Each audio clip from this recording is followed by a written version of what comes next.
ಮನೆಯ ಮೇಲೆ, ವ್ಯವಹಾರದ ಜಾಗದಲ್ಲಿ, ಅಂಗಡಿ ಮುಂಗಟ್ಟುಗಳ ಮೇಲೆ ಮತ್ತು ವಾಹನಗಳ ಮೇಲೆ ಹಾರಲಿ ಈ ಕನ್ನಡದ ಒಂದು ಬಾವುಟ.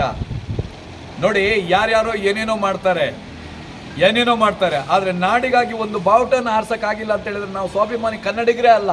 ನಾವು ಒಬ್ಬ ಸ್ವಾಭಿಮಾನಿ ಕನ್ನಡಿಗನಾಗಬೇಕಂತ ಹೇಳಿದರೆ ನಾವು ಇದೇ 9ನೇ ತಾರೀಕಿನಿಂದ 14ನೇ ತಾರೀಕಿನವರೆಗೆ ಇದು ನಮ್ಮ ದೇಶ, ಮೈಸೂರು ದೇಶ, ಮೈಸೂರು ಅನ್ನುವ ಒಂದು ನಮ್ಮ ದೇಶವನ್ನು ನಾವು ತ್ಯಾಗದ ಪ್ರತೀಕವಾಗಿ ಭಾರತ ದೇಶಕ್ಕೆ ಸೇರ್ಪಡೆಗೊಳಿಸಿದಂಥ ಒಂದು ಉದ್ಭವವಾದ ಒಂದು ಅತ್ಯುತ್ತಮ ದಿನ ಅದು. ಈ ಸ್ಮರಣಾರ್ಥಕವಾಗಿ, ಈ ಒಂದು ದಿನದ ಸ್ಮರಣಾರ್ಥಕವಾಗಿ ನಾವು ಏನು ಕೊಡೋಕ್ಕೆ ಸಾಧ್ಯ?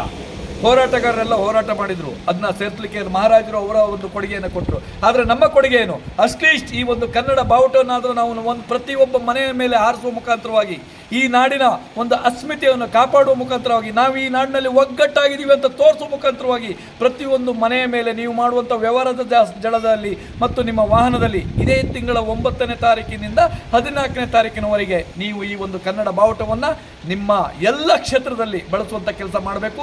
ಹಾಗೆ ಎಲ್ಲರೂ ನೀವು ಬಳಸೋದಲ್ಲದೆ ಬೇರೆಯವರಿಗೆ ಬಳಸುವಂಥ ಪ್ರೇರೇಪಣೆಯನ್ನು ಕೂಡ ನೀಡಬೇಕು. ಈ ಒಂದು ಅಭಿಯಾನ ಶುರುವಾಗಿ ಈಗಾಗಲೇ ಹಿರಿಯ ಹೋರಾಟಗಾರರೆಲ್ಲ ಶುರು ಮಾಡಿ 2 ವರ್ಷ ಆಯಿತು. ಈ ವರ್ಷ ಲಕ್ಷಾಂತರ ಮನೆಗಳ ಮೇಲೆ ಈ ಕನ್ನಡ ಬಾವುಟ ಹಾರ್ತಾ ಇದೆ.